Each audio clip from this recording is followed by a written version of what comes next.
Hello everyone, welcome to my channel Chemistry by Gupta sir. Today I will discuss about the chemistry of 2-deoxy-D-glucose. ये आजकल बड़ा latest topic है क्योंकि इसको as a anti covid drug के रूप में यूज़ किया गया है। अभी कुछ ही दिन पहले हमारे यहाँ इंडिया में भी इसको लॉन्च किया गया है, DRDO के द्वारा बनाई गई है। आज हम इसी की केमिस्ट्री के बारे में बात करेंगे, मीन्स इसकी ऑल कैरेक्टरिस्टिक्स, जो जनरल कैरेक्टरिस्टिक्स है as a application of its this drug, ठीक है ना, its mechanism and its synthesis. इसके बारे में हम कुछ जनरल डिस्कशंस करेंगे क्योंकि ये बड़ी इंपॉर्टेंट ड्रग है जो अभी रिसेंटली में ही अलाउ करी गई है कोविड पेशेंट्स के लिए। तो ये 2-deoxy-D-ग्लूकोज केमिकली है क्या? तो क्योंकि इसमें ग्लूकोज नाम है, ग्लूकोज मतलब ग्लूकोज से ही संबंधित है। तो पहले ग्लूकोज का स्ट्रक्चर देख लेते हैं। ग्लूकोज क्या होता है? Hexose sugar.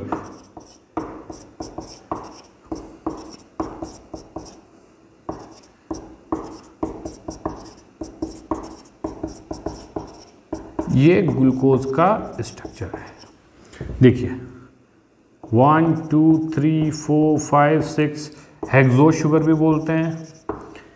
ये बेसिकली केमिकली क्या है, इसको हम ये कार्बोहाइड्रेट की श्रेणी में आता है और कार्बोहाइड्रेट में भी monosaccharide.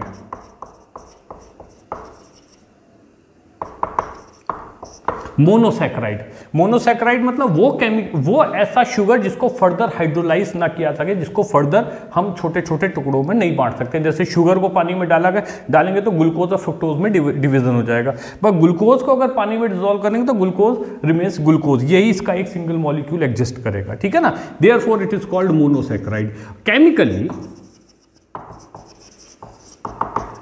Chemically it is a polysaccharide, polyhydroxy carbonyl compound. Carbonyl में भी कौन सा है? एल्डिहाइड है, तो हम लिखते थे पॉलीहाइड्रोक्सी एल्डिहाइड, ठीक है ना, पॉलीहाइड्रोक्सी एल्डिहाइड। तो ग्लूकोज और 2-deoxy ग्लूकोज में क्या अंतर है? तो देखिए इसमें ना 4 एसिमेट्रिक कार्बन एटम होती है, फर्स्ट सेकंड थर्ड फोर्थ। देखिए चारों ग्रुप क्या है? डिफरेंट है। इधर OH, लेफ्ट में हाइड्रोजन, ऊपर CHO, नीचे पूरा एक ग्रुप अलग। इससे 4 एसिमेट्रिक कार्बन एटम्स हैं। तो जो इसकी सेकंड एसिमेट्रिक कार्बन एटम होती है वो 2-deoxy-D ग्लूकोज में क्या होती है? उसमें ये हाइड्रोक्सिल ग्रुप क्या हो जाता है? रिमूव हो जाता है। ये क्या है? Hydroxyl group. ये हाइड्रोक्सिल ग्रुप वहां पे नहीं होता है, ठीक है ना। आप कहेंगे सर कैसे, जरा इसका स्ट्रक्चर बना दीजिए। तो मैं इसको जरा देखिए, आपको इसको दिखाते हैं। सेकंड अब हम 2-deoxy-D ग्लूकोज का स्ट्रक्चर देख लेते हैं। जैसे CHO,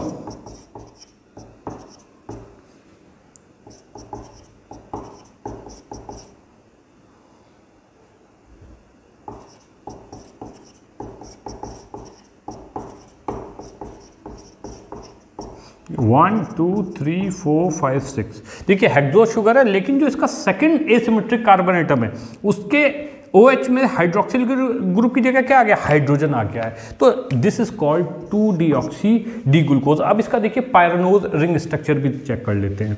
आपको मालूम है यहां से आपस में जो H है ये ऑक्सीजन के पास जाके आपस में रिंग स्ट्रक्चर बनाएगा कुछ इस तरीके से।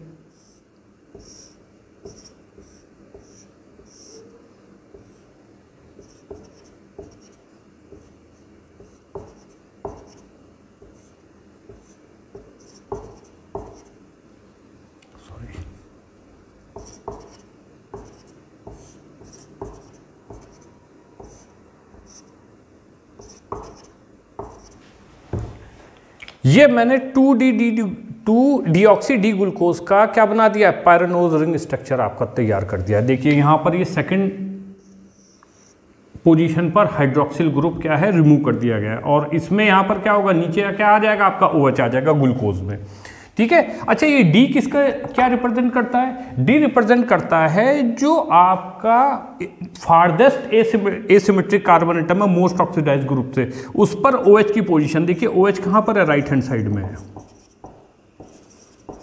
अगर OH राइट हैंड साइड में होता है, देखिए मोस्ट ऑक्सीडाइज्ड ग्रुप से जो फारदेस्ट आपका एसिमेट्रिक कार्बन एटम है, अगर उस पर OH हाइड्रोक्सिल ग्रुप की पोजीशन क्या हो? राइट साइड में हो, तब उसको क्या बोलते हैं?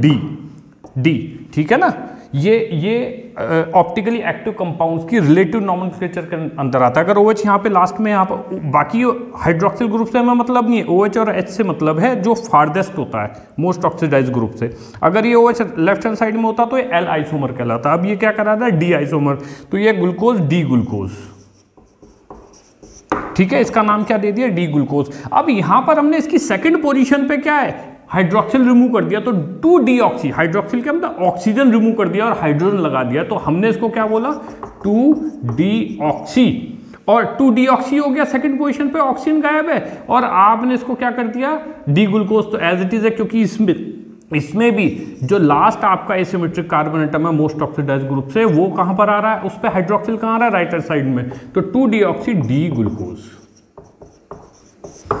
तो ये 2-डीऑक्सी D ग्लूकोज का केमिकली इसका स्ट्रक्चर भी आ गया।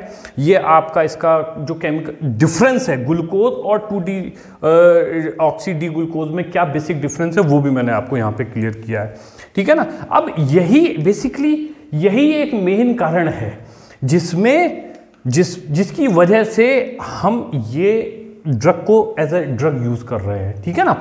क्यों, क्योंकि जो सेकंड पोजीशन पर ऑक्सीजन के गायब होने से इसकी जो बायो एक्टिविटी है, बायो कैटालिटिक पावर कह लीजिए, बायो एक्टिविटी है, वो इसकी कोलैप्स हो जाती है, खत्म हो जाती है, डिस्ट्रॉय हो जाती है। मतलब जो मेन है आपका यहाँ पर क्या हुआ, due to the absence of hydroxyl group at the second position, ठीक है ना, ऑफ द रिंग, ठीक है ना, it can not undergo further glycolysis, it can not, ये जो आपका क्या है 2-डीऑक्सी D ग्लूकोज है, इट कैन नॉट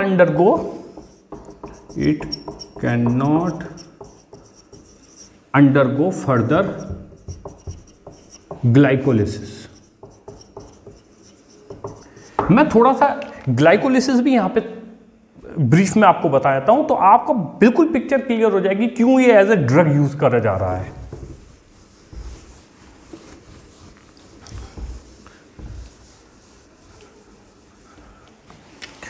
देखिए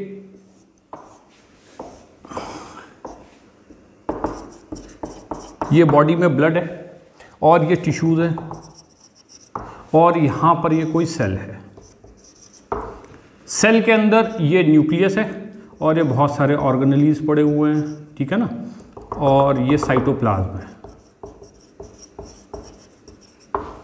ये इसका क्या है, साइटोप्लाज्म है। अब जब ब्लड से शुगर यानी कि ग्लूकोज टिश्यूज में आता है, टिश्यू से सेल में आता है ग्लूकोज, ठीक है ना, और सेल से साइटोप्लाज्म में आता है थ्रू डिफ्यूजन।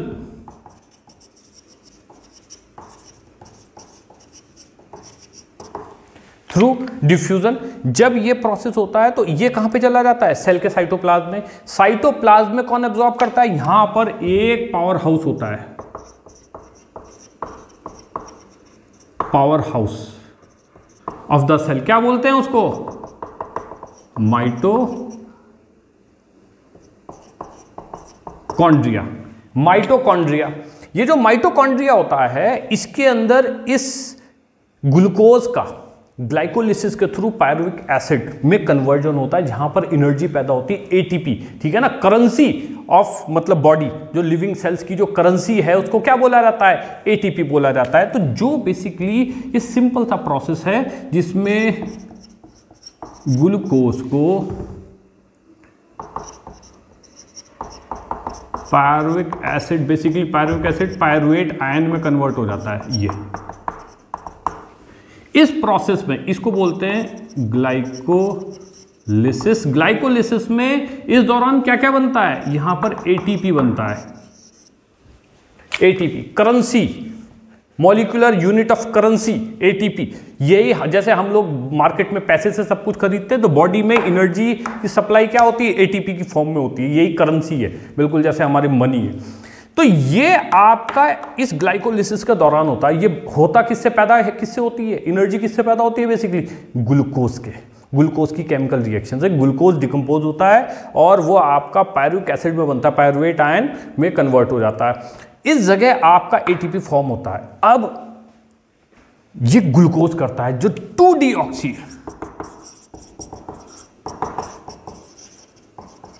ये 2-डीऑक्सी डी ग्लूकोज है, इसका ग्लाइकोलिसिस होता ही नहीं है। जब ग्लाइकोलिसिस नहीं होगा तो आपकी एनर्जी पैदा नहीं होगी, यानी कि जो सेल है, सेल में आपका प्रोडक्शन बंद हो जाएगा, सेल आपकी डेड पड़ जाएगी। ठीक है, अगर मतलब उसको एनर्जी नहीं मिलेगी तो वर्क नहीं कर पाएगी। अब आपने कहा सर इससे हमें क्या बेनिफिट, किस तरीके से होता है? तो ये देखिए 2-डीऑक्सी डी ग्लूकोज, ये और ग्लूकोज दोनों बिल्कुल एक जैसे हैं, दोनों में कोई बहुत ज़्यादा अंतर नहीं है। ठीक है ना, केवल एक ऑक्सीजन एटम का फर्क है। इस ऑक्सीजन एटम के फर्क होने की वजह से अब सपोज करिए ये कोई टिश्यू था, टिश्यू के अंदर कोई ट्यूमर आ गया, कोई ट्यूमर है, ठीक है ना, या यहां पर कोई कोरोना वायरस है,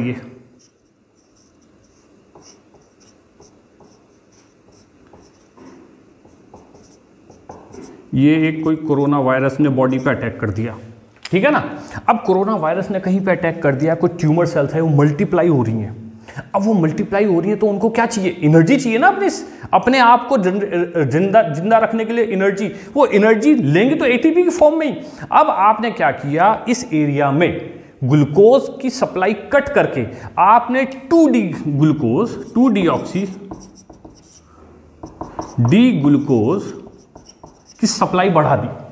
आपने यहां पे किसकी सप्लाई बढ़ा दी, 2-डीऑक्सी डी ग्लूकोज की सप्लाई बढ़ा दी इस एरिया में। अब इसका ग्लाइकोलिसिस होगा नहीं, एटीपी फॉर्मेशन हो नहीं पाएगा, एटीपी प्रोडक्शन क्या हो जाएगा, खत्म हो जाएगा। तो ये जो वायरस है, ये जो होस्ट, आप इसको होस्ट सेल कह सकते हैं, ठीक है ना, इससे एनर्जी ले नहीं पाएगा तो ये डेड पड़ जाएगा। इसी तरीके से ट्यूमर मल्टीप्लिकेशन हो रही है, कैंसर सेल्स हैं वो मल्टीप्लाई हो रही हैं, उनको भी एनर्जी क्या है, एनर्जी तो मिलती है जो जो जो जो बीमार व्यक्ति है उसकी सेल से, वहीं की लोकलाइज्ड सेल के आसपास से, तो टिश्यू से ही तो वो एनर्जी खींचता है। जब उसको एटीपी ही नहीं मिलेगी तो वो सेल्स भी फर्दर उनका मल्टीप्लिकेशन क्या हो जाएगा, बंद हो जाएगा। ठीक है, तो ये इस तरीके से काम करता है कि हम लोग ग्लूकोज की सब्स्टिट्यूट में क्या वहां पे प्रोवाइड कर देते हैं ब्लड में आपका 2-डीऑक्सी डी ग्लूकोज। अब जो आपका बैरियर था, मतलब ब्लड से जो टिश्यूज में इसकी सप्लाई हो रही थी, ब्लड में ग्लूकोज भी है, 2-डीऑक्सी डी ग्लूकोज भी है, तो जो ये इसको बोलते हैं ट्रांसपोर्टर। यहां पे कुछ ट्रांसपोर्टर होते हैं, वो बेसिकली प्रोटीन्स होते हैं, कुछ प्रोटीन्स मॉलिक्यूल्स होते हैं जो इसको ट्रांसफर का काम करते हैं। ये मैकेनिज्म है इसमें, ठीक है ना, जो इसमें यहां पे क्या होता है, ग्लूकोज ट्रांसपोर्टर बोला जाता है, इनको क्या बोला जाता है, ग्लूकोज ट्रांसपोर्टर। ये थ्रू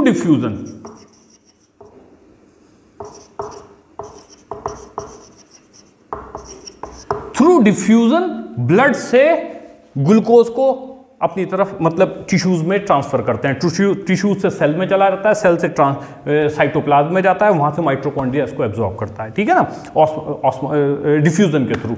अब यहां पर जब ब्लड में आपने 2-डीऑक्सी डी ग्लूकोज की कंसंट्रेशन बढ़ा दी तो बेसिकली ग्लूकोज ट्रांसपोर्टर जो है वो डिफरेंशिएट नहीं कर पाते हमें किसको लेना है, मतलब इन दोनों में वो इसको भी ग्लूकोज मानते हुए उसको अपटेक कर लेते हैं। मतलब यहां पर आपके टिश्यू, जो आपका ट्यूमर सेल्स है या जहां पर वायरस का लोड ज़्यादा है, उस जगह पर आपका क्या, किसकी कंसंट्रेशन बढ़ जाती है, 2-डीऑक्सी डी ग्लूकोज की कंसंट्रेशन बढ़ जाती है, और जिससे एटीपी वहां पर प्रोडक्शन कम हो जाता है और आपका जो वायरस है उसको एनर्जी सप्लाई कट हो जाती है, तो वो कमजोर पड़ के खत्म हो जाता है, और जो ट्यूमर सेल्स का मल्टीप्लिकेशन है वो भी आपका सप्रेस हो जाता है। तो ये इसका सिंपल सा मैकेनिज्म था। इसी बेसिक कंसेप्ट को यूज करते हुए इस ड्रग को as a anti cancerous cell या एंटी ट्यूमर ड्रग के रूप में भी यूज किया जाता है, और रिसेंट में इसको एंटी कोविड ड्रग की फॉर्म में भी लॉन्च किया गया है। ठीक है, तो हम इसके कुछ एप्लीकेशंस देख लेते हैं। एप्लीकेशन नंबर 1 क्या है, तो जो 2-डीऑक्सी डी ग्लूकोज है, it is useful in control of respiratory infection and also used as antiviral agent for treatment of human genital herpes etc. ठीक है ना, तो और सेकंड एप्लीकेशन क्या है, नंबर 2, नंबर 2 अगर गौर करेंगे अलॉन्ग दिस, ठीक है ना, जो रेस्पिरेटरी सिस्टम है उसके साथ 2-deoxy D-glucose is predominantly used as diagnostic agent और इन्वेस्टिगेशनल ड्रग, ठीक है ना, किसमें, in its radio labelled form. और किसके साथ किया जाता है, जो रेडियो लेबल्ड फॉर्म है फ्लोरीन आइसोटोप यूज किया जाता है इन ह्यूमन बींग्स। और जो आपका एनिमल्स है उसमें ट्रीटियम भी यूज कर लेते हैं, और जो पहले यूज किया जाता है ट्रीटियम कर सकते हैं, C14 भी यूज किया जाता है। ये इस फॉर्म में, इससे हमें चेक कर लेते हैं कहां पर ट्यूमर है, कहां पर ग्रोथ हो रही है, ठीक है ना।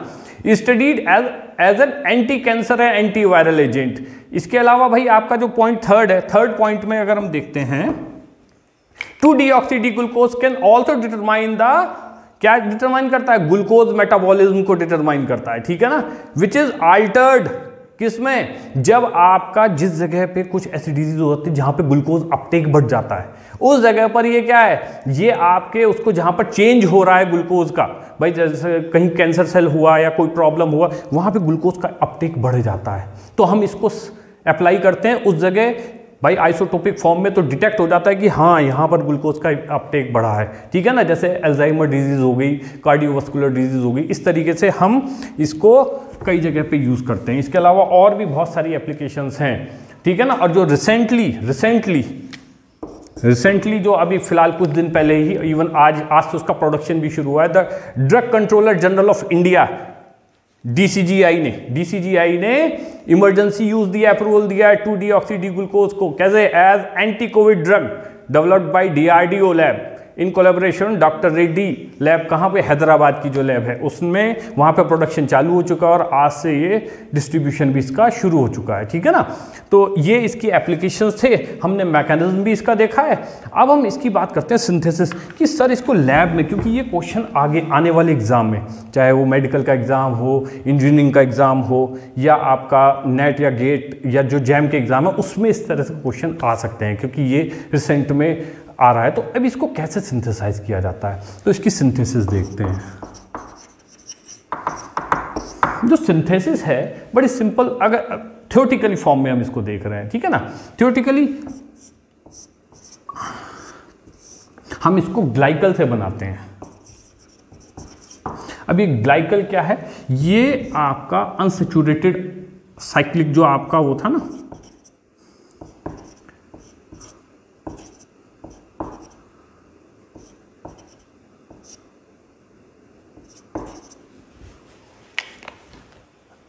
आपका ग्लूकोज को कन्वर्ट किया गया है ग्लाइकल में, ठीक है ना। ये एसिटाइल ग्रुप लगे हुए हैं, OR, और यहाँ पे एक अनसैचुरेशन है, ठीक है जी। ये ग्लाइकल ग्लूकोज से ही बना है, वो अलग से अभी हम देख लेंगे ग्लूकोज से कैसे इसको बनाते हैं। लेकिन बेसिकली इस पे ये पेटेंटेड, गूगल पे भी इसका पेटेंट एक पड़ा हुआ है, वहाँ से आप इसको भी देख सकते हैं, इसका पूरा डिटेल अगर आप देखना चाहें इस इक्वेशन का। तो मैं एक सिंपल फॉर्म में इसको आपको बता रहा हूँ। तो जो ग्लाइकल होता है, ग्लाइकल का बेसिकली हमें करना क्या है, ग्लाइकल में यहाँ पर आपका एक OH आएगा और आपका यहाँ पर क्या आना है, यहाँ पर एक हाइड्रोजन आना है। तो जब OH मतलब वाटर का एडिशन होना है आपको, जो हमने, और जो OR ये अल्काइल जो एसिटाइल ग्रुप हैं, ये क्या हो जाएंगे, हाइड्रोलाइज होके रिमूव हो जाएंगे, ठीक है ना। OAC जो ग्रुप हैं, अगर हम इनको OAC लगा देते हैं, एसिटाइल ग्रुप हैं ये,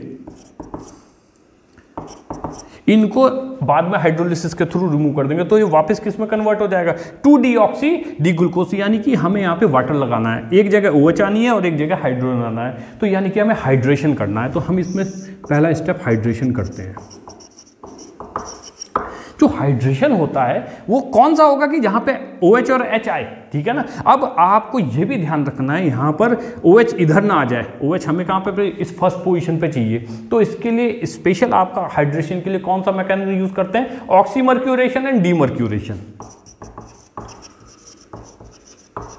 ऑक्सीमर्क्यूरेशन और फिर फर्दर डीमर्क्यूरेशन। ऑक्सीमर्क्यूरेशन क्या होता है, आप लोगों ने पढ़ा होगा, electrophilic substitution reaction, electrophilic addition reaction, addition reaction. और इसके रिएजेंट क्या होते हैं, mercuric acetate CH3CO whole twice और HG, ठीक है ना। अब आप इसको कैसे बनाएंगे, किस तरीके से करेंगे, और in presence of THF tetrahydrofuran and water. इसका मैकेनिज्म मैं अभी आपको लिख के भी दिखा देता हूं। तो इस स्टेप में क्या होता है, पहले इसको रिएक्शन को देख लेते हैं, फिर इसका मैकेनिज्म देखेंगे इस रिएक्शन का किस तरीके से।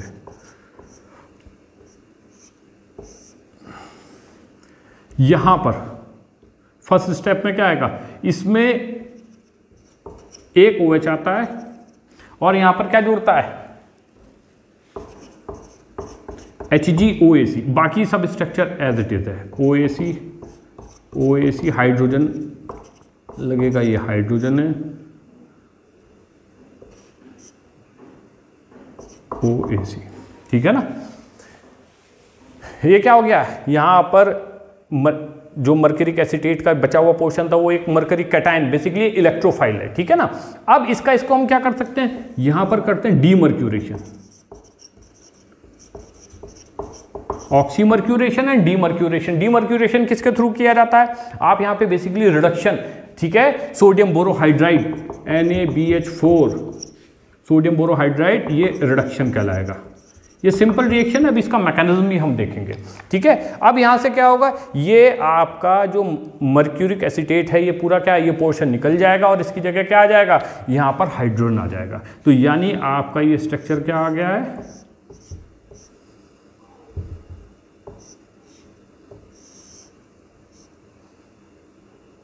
ये OH H, ये दोनों H आ गए हैं, अब हाइड्रोजन OACH OACH और ये H OAC, ठीक है।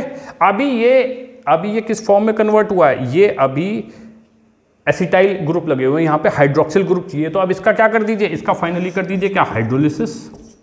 एसिडिक मीडियम में हाइड्रोलिसिस किया, जब हाइड्रोलिसिस किया जितने एसिटाइल है वो एसिटिक एसिड फॉर्म में निकल जाएंगे और आपको क्या बचेगा, सारे OAC किस में कन्वर्ट हो जाएंगे, OH में। यानी कि आपका फाइनली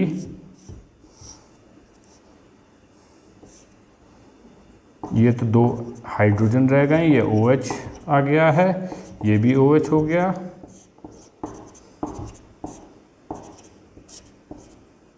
ये आपका OH, ये आपका क्या बन गया, 2DG 2-डीऑक्सी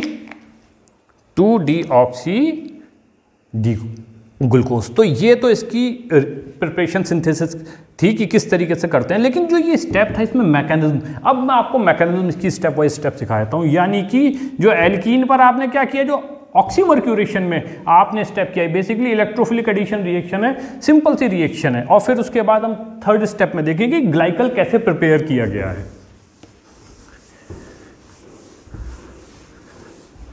अब मैकेनिज्म, सिंथेसिस में जो मैकेनिज्म है, मैकेनिज्म देखिए, मैकेनिज्म में जब हम देखते हैं, ये कोई भी एक डबल बॉन्ड आप ले सकते हैं, जैसे यहाँ पर ये आपका एक डबल बॉन्ड था, ठीक है ना। हम एक डबल बॉन्ड पे देखते हैं, तो जो मर्क्यूरिक एसीटेट है HgO,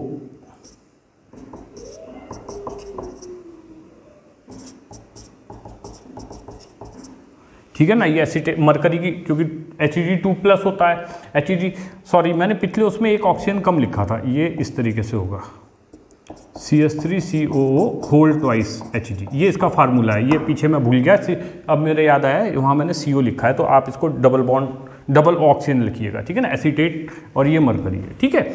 अब ये बेसिकली क्या काम करता है, यहाँ पर अभी मैंने बताया इसमें क्या है, हम ये लुईस एसिड की प्रेजेंस में करते हैं, लुईस एसिड जैसे PBr3 etcetera.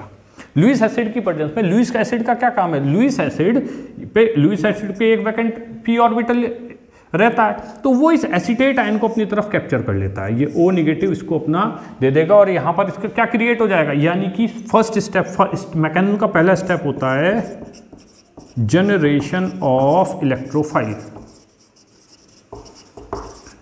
Generation of electrophile, यानी कि आपका जो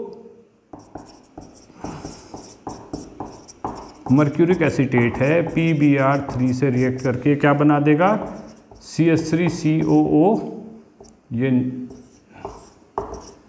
PBr3 प्लस Hg, Hg के ऊपर 1 यूनिट पॉजिटिव चार्ज और O, ये इलेक्ट्रोफाइल, ठीक है ना, ये आपका इलेक्ट्रोफाइल आ गया है।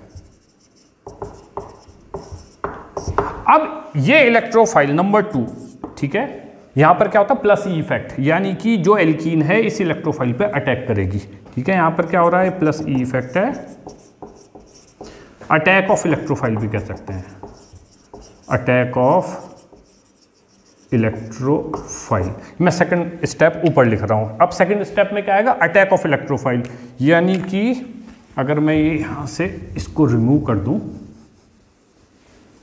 और यहां पर मैं अब केवल इलेक्ट्रोफाइल लिख रहा हूं, Hg पॉजिटिव और इसके साथ OCO-CH3, ठीक है। अब आपको गौर करना है, जो हमारे पास कंपाउंड था उसमें यहां पर ऑक्सीजन जुड़ा हुआ था और ऑक्सीजन के ऊपर लोन पेयर भी थे, ठीक है ना। अब ये जो पाई बॉन्ड अटैक करेगा तो ये इंटरमीडिएट बनाएगा कार्बोकैटायन जब इलेक्ट्रोफाइल पे अटैक होगा।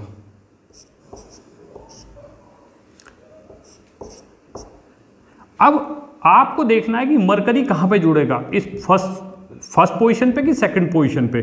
देखिए ऑक्सीजन का लोन पेयर यहां पे क्या काम करेगा, अगर पॉजिटिव चार्ज इस पोजीशन पे आता है और यहां पर मरकरी जुड़ता है HgOCO-CH3 और एक बार क्या है,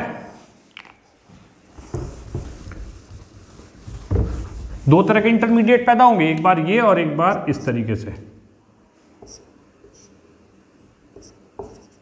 HgOCO-CH3 और यहां पर पॉजिटिव चार्ज।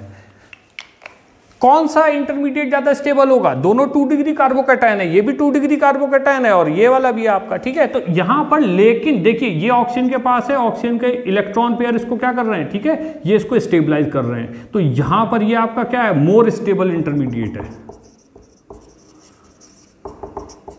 ये मोर स्टेबल है, ये लेस स्टेबल है क्योंकि यहां पे ऑक्सीजन से दूर चला गया है ये, ठीक है ना।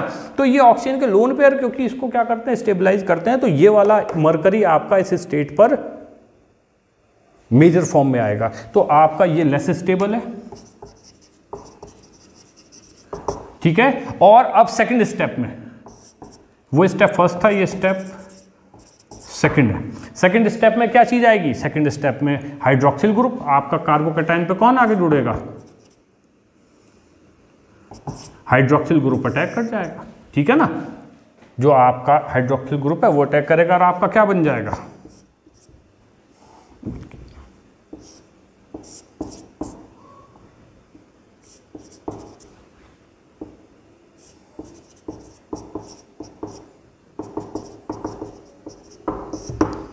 ये ऑक्सीमर्क्यूरेशन का मैकेनिज्म हो गया है, ठीक है ना। सिंपल इलेक्ट्रोफिलिक एडिशन रिएक्शन है, इलेक्ट्रोफिलिक एडिशन रिएक्शन के थ्रू। अब इसका क्या करते हैं, डीमर्क्यूरेशन करते हैं। डीमर्क्यूरेशन कैसे करते हैं, रिडक्शन के थ्रू। आपने इसका क्या कर दिया, रिडक्शन कर दिया सोडियम बोरोहाइड्राइड के साथ, रिडक्शन किया तो यहां से क्या है, ये हट गया और यहां पे क्या आ गया, H आ गया। यानी कि आपका जो कंपाउंड था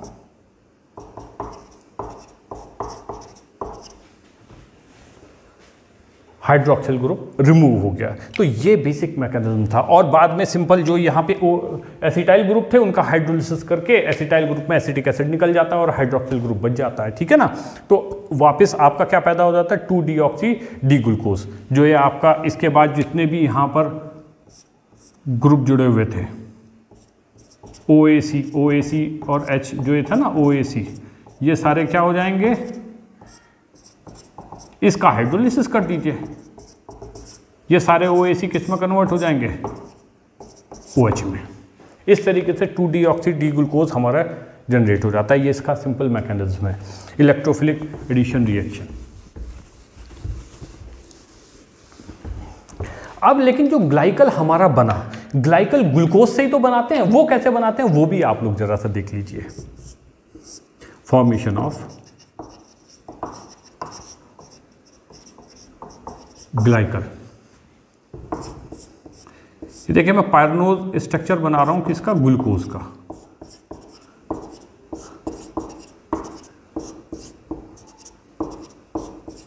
सॉरी,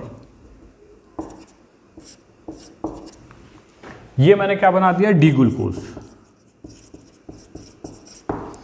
हमें यहां से क्या करना है, हमें इसमें से आपका ग्लाइकल यहां पे एल्कीन लेके आना है, ठीक है ना, बीच में क्या लेके आना है, एल्कीन लेके आना है। तो पहले हम इसमें क्या करते हैं, एसिटाइलेशन करते हैं। ये बेसिकली प्रोटेक्शन हो गया एक तरीके से, जिससे बाकी ग्रुप्स पे कोई इफेक्ट ना पड़े। तो हमने क्या किया, एसिटाइलेशन किया। एसिटाइलेशन कैसे करते हैं, एसिटिक एनहाइड्राइड से करते हैं, CH3CO whole twice acetic anhydride, ठीक है ना, इन presence of Lewis acid, BF3 etcetera, कुछ भी आप ले सकते हैं। ये मैं प्रोटेक्शन लिख रहा हूं क्योंकि हमें बाकी हाइड्रोक्सिल ग्रुप को मेंटेन करके रखना, उनमें चेंज नहीं आना चाहिए। तो हमारा इससे क्या हो जाता है, अभी फिलहाल सब जगह जितने OH हैं वो सब में किस में कन्वर्ट हो जाएंगे, एसिटाइल ग्रुप लग जाएगा अभी फिलहाल। OAC OAC OAC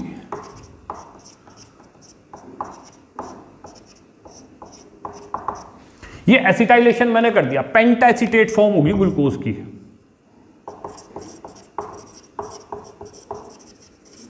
पेंटाएसिटेट। अब इसमें क्या सेलेक्टिव सब्स्टिट्यूशन करते हैं। सेलेक्टिव सब्स्टिट्यूशन किसका, पहले वाले का, ठीक है, पहले वाले का सेलेक्टिव सब्स्टिट्यूशन करते हैं। किससे करते हैं, हम इसको करते हैं ब्रोमिनेशन कर देते हैं इसका HBr के साथ। तो मैं लिखता हूं सेलेक्टिव सब्स्टिट्यूशन। सेलेक्टिव सब्स्टिट्यूशन किससे किया, HBr in presence of acidic medium. आपने तो यहां पर क्या होगा, जो आपका फर्स्ट है ये ऑक्सीजन के लोन पेयर की वजह से, ये आपका क्योंकि यहां से ऑक्सीजन का लोन पेयर है, ये इस पर धक्का देता है, पुश करता है, और ये एसीटेट आयन जल्दी एलिमिनेट हो जाता है, ठीक है। और इसकी जगह क्या आ जाता है, कार्बोकैटायन, मतलब। और बाकी इसमें ऐसा नहीं, क्योंकि देखिए यहाँ पे कार्बन है, ये CH2 आ गया, ये कार्बन आ गया, ये दूर हो गए। केवल ये कार्बन क्या है, ऑक्सीजन के सबसे पास है, इसका लोन पेयर इसको इन्फ्लुएंस करता है। तो जिसकी वजह से क्या, एसीटेट आयन ये आसानी से रिलीज हो जाता है, और यहाँ पर सेम साइड अटैक होता है, ठीक है ना। इसमें अपोजिट नहीं होगा, क्योंकि पीछे से तो लोन पेयर इसको क्या कर रहा है, इन्फ्लुएंस कर रहा है। तो पहले OAC निकलेगा, फिर कार्बोकैटायन बनेगा, और साथ में Br एक साथ अटैक करेगा, ठीक है। तो आपका यहां पर क्या बन गया है, देखिए OAC, ये OACH, यहां पे क्या आ गया, Br, ठीक है। यहां पर देखिए ब्रोमीन नीचे की तरफ ही आया है, ठीक है। अब इसका करते हैं रिडक्टिव एलिमिनेशन।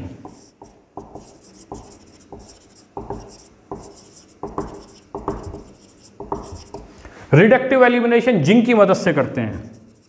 रिडक्टिव एलिमिनेशन किसकी मदद से करते हैं, जिंक की मदद से करते हैं। और ये आपका HBr निकल जाता है, इधर से ये निकल जाएगा एसीटेट, और ये आपका क्या बचेगा, ये फाइनली यहां पे ग्लाइकल बन जाएगा, OAC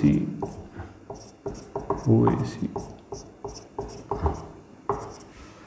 OAC, ये बन गया आपका ग्लाइकल।